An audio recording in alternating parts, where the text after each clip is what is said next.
Chapter 43 Gospel of the Vine 9th of August, 1840 In the vineyard of Andre H., near Mariachny, next to the convent of the Carmelites, Jakob Lorber speaks. KGL, S, D, Andre H. and Ants H. write.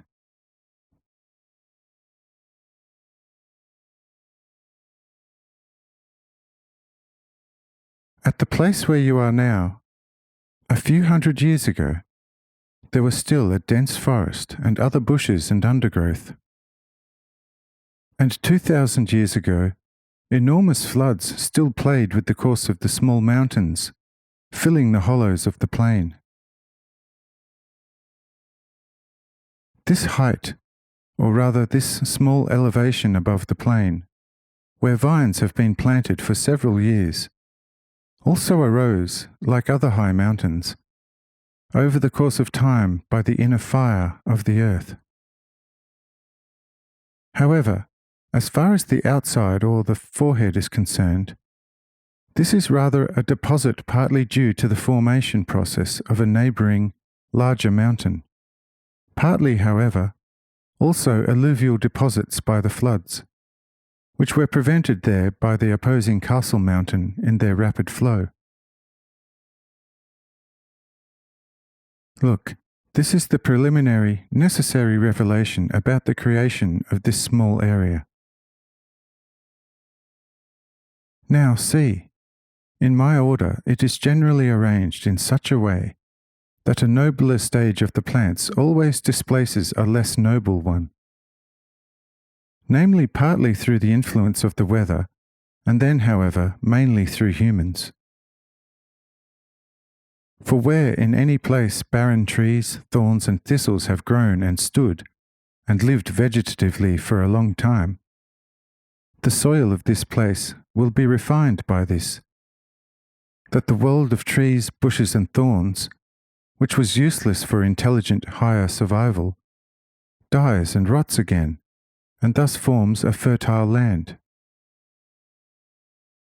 Then it happens, through my order, that in such more fertile places nobler plantings is done by human hands, whereby then a new and also more perfect way to their redemption is opened to the decayed spiritual intelligences.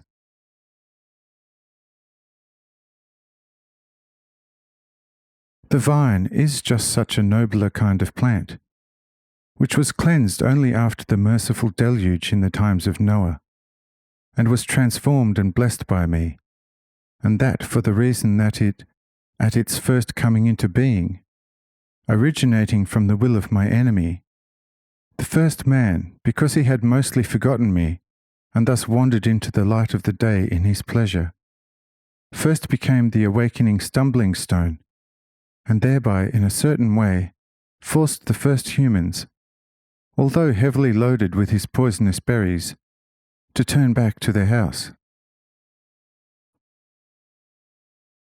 Now you see, it is for this very cause mentioned above that I, as already indicated, after the flood, have taken the poison from the vine and have blessed the vine 4 times, while I have blessed the water 99 times. And it is precisely through this fourfold blessing that the vine now belongs to the noblest species of plants.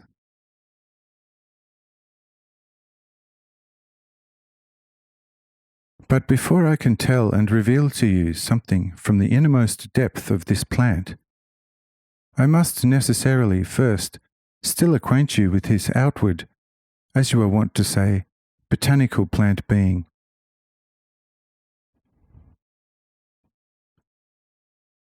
See, in each berry you will find one, often also several almost heart-shaped seeds.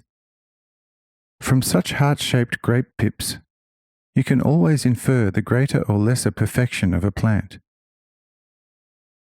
For just as the heart of the animals, the more perfect they become, the more it resembles your heart.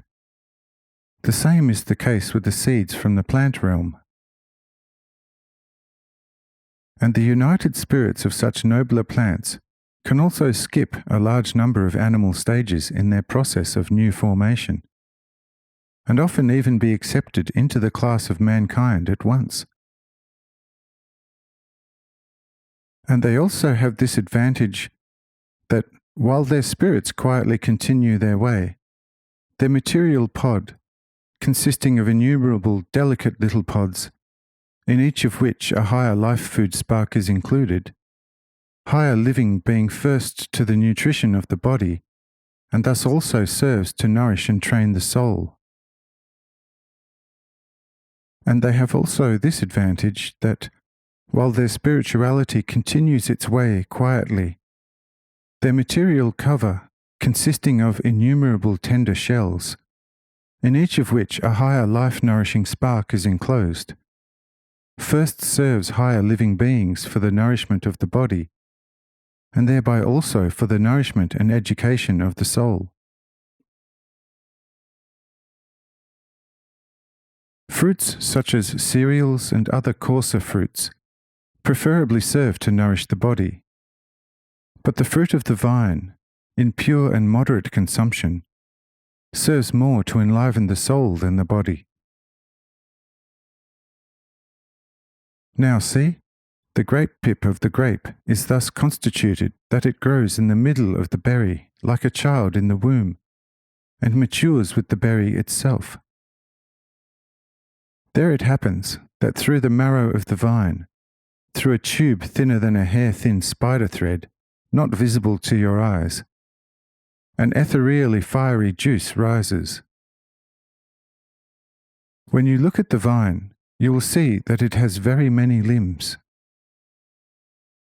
With each such member, this tube is refined, and at the point where the fruit of the grape is attached, it is divided into many arms, which you can see if you count the seeds in a grape, because each such seed is connected with such an organ.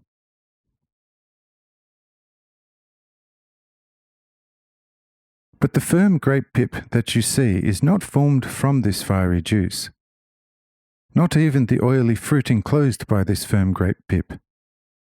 But in this oily fruit is enclosed an extraordinarily small and delicate pod, similar to the outer shape of the grape pip, which is just small enough to occupy only the 10,000th part of the size of the oily fruit. This small pod is filled with this fiery substance of grace. Once this has happened, the hair-thin tube from which the small pod hangs is immediately tied up tightly, and from this tube several small arms or side channels are formed and surround, as it were entwining, this small pod with the aforementioned oily substance, which then thereby becomes sweet oily, because it is formed from the nobler spiritual substances, formerly already matured in the less noble plant world, through my mercy love. Once this second act has taken place, this hair-thin tube is tied up for the second time, and almost simultaneously forms the solid grape pip, which is done in the following way. Since during the small time period of the constrictions the juices have condensed in the whole length of this tube, the juices then burst at many places under the points of constriction, since the tube is naturally most tender and most fragile. The condensed fiery juices then flow out of it around the oily fruit and crowd around the center of its living sanctuary, competing for love. Now when the core has reached its solidity, and the juices that are still following meet their kind, and no longer feel the warmth of the inner spark of grace, then these juices break through this channel in a circle, and spin around the grape pip like a caterpillar its pupa. At the same time, however, a coarser pod is formed by outer, coarser channels that ascend through the vine, all of which is naturally done by the simple intelligence of the indwelling spirits of such a plant. If now this coarser pod has reached a certain proper solidity, then the nobler vessels surrounding the grape pip burst and flow into this shell in a sweetish spiritual juice. But since this pod is also originally formed by juices, which must be bitter in their nature, so that the fruit, or rather the pod, receives a firmness, so now two kinds of juices come together within this pod, namely a bitter and a sweet one, which is why an unripe berry tastes very astringently sour. With time, however, the more bitter and inferior is overcome by the inner sweetness and good, and pushed to the outer limit as a solid pod mass. And this then serves you as a good example. Firstly, through the good that rises from within, life is preserved in an unbounded freedom, which the grape pip shows here, as all the juices surrounding it become milder and looser, and thus also more mature and spiritual. And secondly, the overcome bitter and, as it were, bad becomes good as well, as it becomes the general vessel of such a plant sanctuary. And now look further. If you take a good look at the vine, you will also find on it leaves and twigs, and instead of the little twigs, you will discover the well-known thread arms. You will find overall more animal life in this plant, if you look at it very carefully, than in any other plant. These arms are created in the same way as the grape itself, but the spirits still had too little love-goodness in them, hence too little life to form a fruit. When they have now reached their full size and now become aware that there is no life in them for the formation of a fruit, and this because of a certain carelessness, then they think in their simple intelligence that the spark of life has run away from them in a certain way. There they expand as far as possible, and as they then come upon a tangible object, they think in their blindness that they have found life, then spin around it in a similar way as the finer vessel does the grape pip, and no longer let go of it. The consequence alone shows that in such a stretching out, they have embraced only death with their arms instead of life, and die the same death themselves. This is also a small hint for you. For if someone, disregarding his inner being, only believes to seek the fullness of life in the vast space of creation, he too has stretched out his arms and eyes far after death. While I teach everyone through daily experience that the world becomes more and more beautiful, glorious, and transfigured the further you are from it. Even the far view of an area should give you a not insignificant hint about it. For you often look at a faraway mountain range with pious, enthusiastic pleasure. But how is it then, when you have come on this mountain yourselves, that on this mountain or mountain range you find nothing beautiful and no more pleasure than that of the distant vision of other areas? See, therein lies also that the more you withdraw yourselves from the world, and as it were move away from it, the more beautiful, transfigured, and transparent it appears to you. Only there has he who contemplates and respects my works a pure pleasure in it. For see, life dwells in the inward, and death in the outward. For the one who strives for the life and becomes alive, everything will be transfigured and alive. For he who has the life breathes on all things with this life, and so they then come to life before him and through him. To the living one, death must hand over its prisoners. But he who strives outward, be it for whatever, strives for death, and also soon seizes the next best thing that comes his way, the one this, the other that, which in itself is nothing but death. Such a one scatters his life, becomes weaker and weaker, and finally dies completely. And for him, therefore, everything is dead and as good as not existing at all. This is also the cause why so many people lose even me, as the most alive life of all life, from their eyes and hearts as not existing at all any more. Behold, I had already mentioned to you somewhat of the gospel of the plants. So here you have a little gospel of the vine. And so let us now hear a small progressive observation of the vine.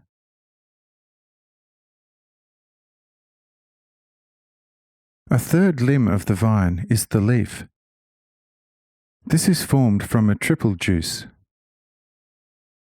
For canals proceed from the mark of the vine, precisely at the point where the vine always forms a link. And this now happens in the following way. Namely, as I have already mentioned to you in the growth of the tree, also here already happens a much more lively striving for my spark of grace, which is enclosed in the seed. And when now the malicious nature spirits of this spark feel it rising in the fine central vessel, they quickly run in bundles after the spark in this small trunk. But when the little spark has risen to a certain height, then, what you would find hard to believe, it encircles the peripheral vessels of the absurd spirits with lightning speed. But these then nevertheless run after that, the little spark, and do not know, due to the thousandfold curved movement of the main organ, whereto the little spark has gone. Therefore they look for it on this place where the vine forms a limb, and then shoot away from the trunk here in finer potency, and in this way form the stem of a leaf. If they have then striven on for a while in this stalk, and still have not found the spark of life, then they consult among themselves in their simple intelligence, and now want to turn in all directions to find the object of their murderous love. They deploy in all directions in a net shape, and send a lot of offshoots downwards, which, so to say, form the hairs on the lower part of the leaf. And they then also fill the net and intermediate spaces with their substance through their search. Nothing but their own bad hope forces them to run out in masses upon masses after such parts. And when now the little spark of life becomes aware that there a sufficient mass has streamed out, it constricts its channels except for a middle one, at the speed previously mentioned. The spark of life itself, however, often breaks out precisely in the middle of such persecuting hordes, where the already known process takes place. The same process happens as often as you notice a limb on such a vine. But the spark of life lets these leaves arise from the cause, so that it can firstly proceed with its further formation under a soft shadow, and secondly, it then sucks out of the sea of light for itself, for the formation of the juice surrounding its core, which flows out in abundance from my merciful Son, the ethereal substance in itself, in which the fourfold blessing actually consists. This fourfold blessing then becomes, when the grape has been squeezed, the spiritual in the vine. However, not before the juice has thrown out all impurity, the spiritual in the juice emerges. But see, also in this there is again a small gospel. How the inner power of life only then passes over effectively and perceptibly into purified matter, when this has automatically, certainly also only through my strong assistance, removed the parasites of death. Then the matter itself is transfigured and pure, like the juice of the grape in a barrel or wineskin. Through a similar withdrawal from the world into the protective and enduring vessel of humility, your material being is also purified by the action of the emerging spirit. In this humility, a similar fermentation then takes place, whereby all unclean and dead things are returned to the world. But life, united with its sacred matter, remains like a good wine in the vessel of humility, eternally together in all strength. Now behold, this is given to you about the vine, as much as you can bear. But there are still, as everywhere, infinite things hidden, which you would not be able to bear for now. However, in due course you will hear still more of it, partly through my servant, but partly, if you want to be attentive to your inner being, also in yourselves. Amen.